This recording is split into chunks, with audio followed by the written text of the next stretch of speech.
গুৰুদেব মহেশ্বৰ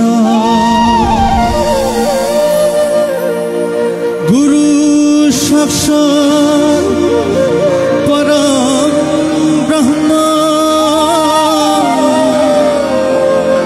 তস্मै শ্ৰী গুৰবে নমঃ তস্मै শ্ৰী গুৰবে নমঃ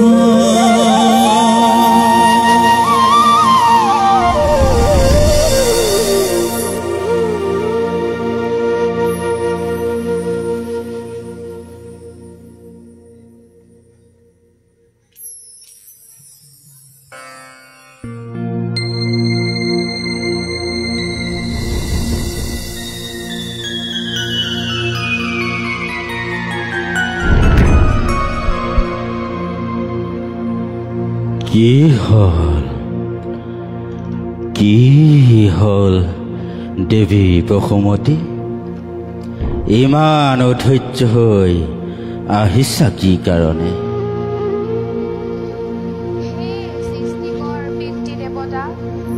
আপোনাৰ আদেশে নদ নদী তৰু তৃণ সমুদ্ৰ পৰ্বত সবাকো যতনে ধৰি লোভি আছো গুৰু ভাৰ যুগ যুগান্তৰ।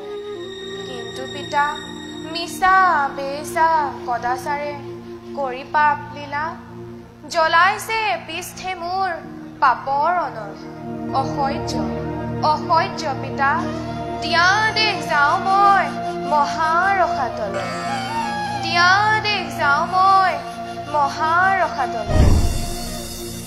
উপায়হীন হৈছো ধৰিত্ৰী, এনে সংসাৰ অন্যায় অত্যাচাৰৰ উৰ পেলাবলৈ হ'লে ভগৱান লক্ষ্মীপতি নাৰায়ণৰ আৱশ্যক। এই বিষয়ে তিলোচনৰ মতামতৰ দৰকাৰ। ভাল প্ৰভু, হে তিলোচন বিপদ মোচন, অত্যাচাৰী অনাচাৰী বেভিচাৰীৰ পাপৰ প্ৰকোপত মই আৰু স্থিৰেৰে থাকিব নোৱাৰা হৈ পৰিছো। গতিকে প্ৰভু উপায়হীনক উপায় দিয়াটো জানো আপোনাৰে কৰ্তব্য নহয়?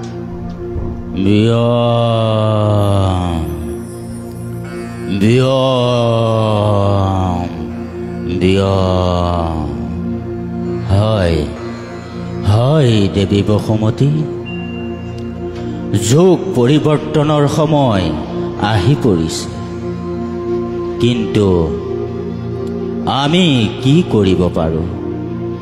আমি মাত্ৰ লালন পালন আৰু সংহাৰৰ গৰাকী, পৰিৱৰ্তনৰ গৰাকী নহয় দেৱী।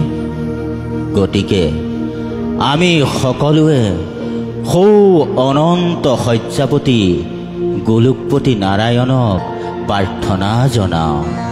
জগা জগা হে নারায়ণ,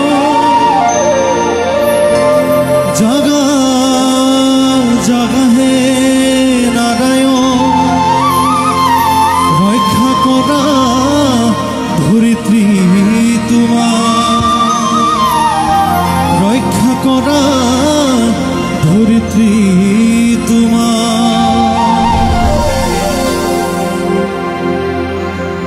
অনন্ত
তিলোচন, হে ধৰিত্ৰী, পৃথিৱীত যে পাপৰ মাত্ৰা ইমান প্ৰবলভাৱে বাঢ়িব লাগিছে তাক মই ভালদৰেই জানো।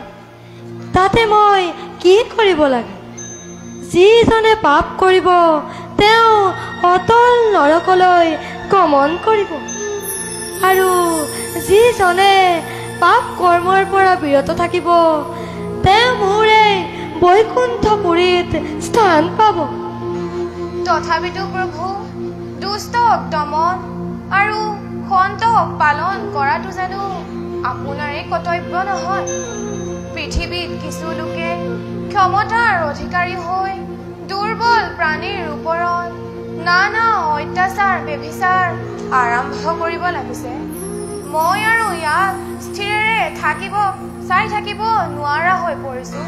গতিকে প্ৰভু, ইয়াৰ এটি উপায় কৰক সোনকালে। বাৰু দেৱী, ইয়াৰ বাবে আৱশ্যক দেৱী যোগমায়া। আদেশ কৰক প্ৰভু। দেৱী যোগমায়া, তুমি যোৱা গকুলৰ নন্দৰাজাৰ গৃহত যশোদাৰ গৰ্ভত কন্যা সন্তান ৰূপে জন্মগ্ৰহণ কৰা গ'ল, আৰু ঠিক তাৰ লগে লগে দৈৱকীৰ গৰ্ভত সপ্তম সন্তান ৰূপে যিটি সন্তানে ঠাই ল'ব তাক তুমি হৰণ কৰি নি লুকুৱাই ৰাখিবাগৈ ৰোহিণীৰ গৰ্ভ। আৰু ঠিক তাৰ লগে লগে আমি নিজেই যাদৱৰ নেতা বসুদেৱৰ ঔৰসে দৈৱকীৰ গৰ্ভত অষ্টম সন্তান ৰূপে জন্ম ল'ম দুষ্টক দমন আৰু সন্তক পালনৰ হেতু। মোৰ এই কাৰ্যত তুমিও কৰিব লাগিব সহায়। ভাল প্ৰভু, তদুৱাইজ্ঞা নতশিৰে কৰিম পালন। এবে মই মাগিছো বিদায়। যোৱা দেৱী। হে সৃষ্টিকৰ, হে তিলোচন, হে ধৰিত্ৰী, তোমালোকৰ দুখ মোচনৰ হেতু গকুলৰ নন্দৰাজাৰ গৃহত যশোদাৰ গৰ্ভত কন্যা সন্তান ৰূপে জন্ম ল'ব দেৱী যোগমায়া। আৰু ঠিক সেই সময়তে আমি নিজেই যাদৱৰ নেতা বসুদেৱৰ ঔৰসে দৈৱকীৰ গৰ্ভত অষ্টম সন্তান ৰূপে জন্ম ল'ম ভূপা হৰণৰ হেতু। মোৰ এই সকলো কাৰ্যতে তোমালোক সকলোৱে যথাসাধ্যে কৰিব লাগিব সহায়। ভাল প্ৰভু, এবে আমি মাগিছো বিদায়। যোৱা যোৱা সকলো।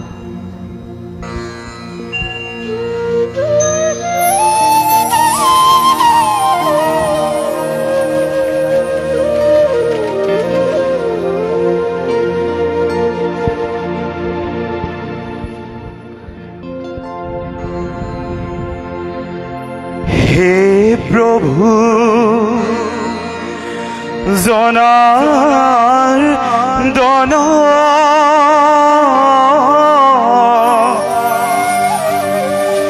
কিনো তোমাৰ লীলা,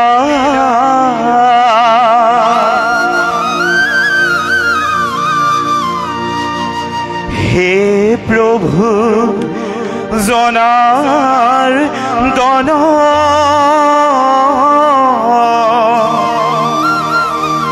কিনো তোমাৰ লীলা,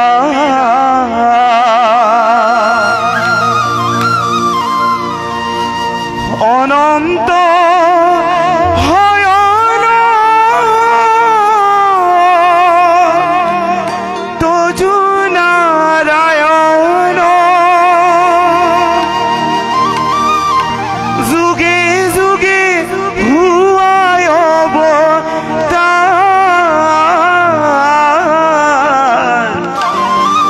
যুগে যুগে হুৱাই অৱতাৰ। হে প্ৰভু জনাৰ্দন কিনো তোমাৰ লীলা, হে প্ৰভু জনাৰ্দন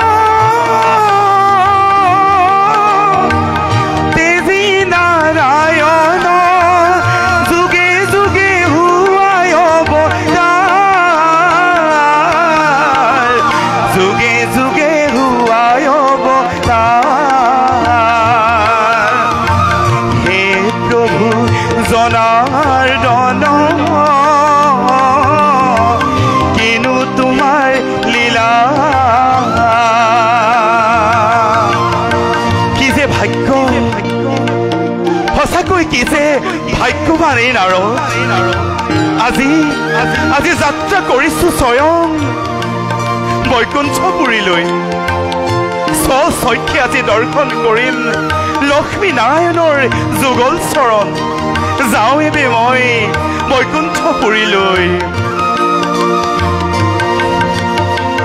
হে ভগৱান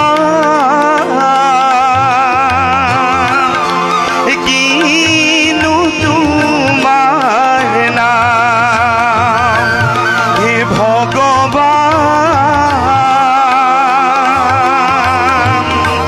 হে কিনো তোমাৰ নাম য'তে ত'তে শুনো মাথো তোমাৰ গুণৰ নাম ভগৱান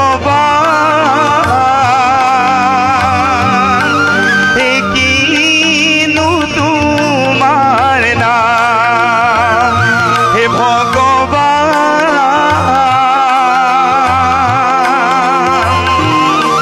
হে কিনো তোমাৰ নাম হে কিনো তোমাৰ নাম কিনো তোমাৰ নাম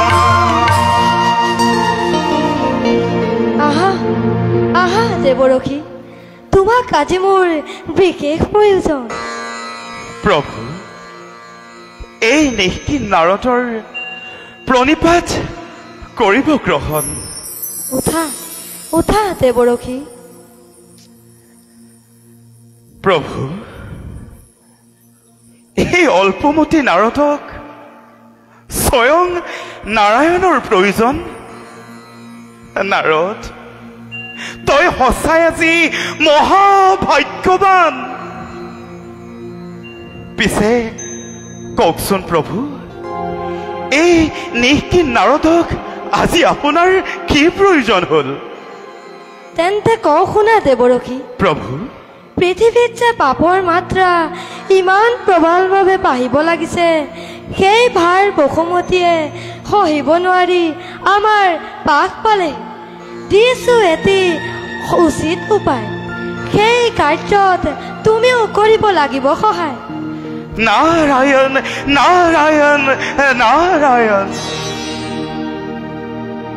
প্ৰভু আপোনাৰ আদেশ শিৰোধাৰ্য আপোনাৰ প্ৰতিটো কাৰ্যতে মই নত শিৰে কৰিম গ্ৰহণ প্ৰতিটো কাৰ্যত মই কৰিম সহায় পিছে কওকচোন প্ৰভু কি উপায় আপুনি কৰিছে বিধান তেন্তে কওঁ শুনা দেৱৰক্ষী প্ৰভু গকুলৰ নন্দৰাজাৰ গৃহত যশোদাৰ গৰ্ভত কন্যা সন্তান ৰূপে জন্ম ল'ব দেৱী যুগমায়া দেৱী যুগমায়াই আৰু ঠিক সেই সময়তে আমি নিজে যাদৱৰ নেতা বসুদেৱৰ ঔৰসে দৈৱকীৰ গৰ্ভত অষ্টম সন্তান ৰূপে জন্ম ল'ম দুষ্টক দমন আৰু সন্তক পালনৰ হেতু মোৰ এই কাৰ্যত তুমিও যথাসাধ্যে কৰিব লাগিব সহায় নাৰায়ণ নাৰায়ণ নাৰায়ণ প্ৰভু আপোনাৰ কৃপা সঁচাকৈ অতুলনীয় আপোনাৰ কাৰ্যত এই নিষ্কিন নাৰদে সহায় কৰিবলৈ পালে সঁচাকৈ জীৱন ধন্য হ'ব প্ৰভু আপোনাৰ প্ৰতিটো কাৰ্যতে এই নিষ্কিন নাৰদে কৰিম সহায় এবে মই মাগিছো বিদায় পুনৰবাৰ এই নিষ্কিন নাৰদৰ প্ৰণিপাত কৰিব গ্ৰহণ যোৱা যোৱা দেৱৰক্ষী এই বৈকুণ্ঠৰ ভৱনে দেখিলো নয়নে হে দেৱনাৰায়ণ হৰি প্ৰভুৰ আতুল চৰণতে শুনলো হেৰু নজুন কৰি হে প্ৰভুৰ আতুল চৰণতে খুনৰ নূপুৰ বাজে হেৰু নজুন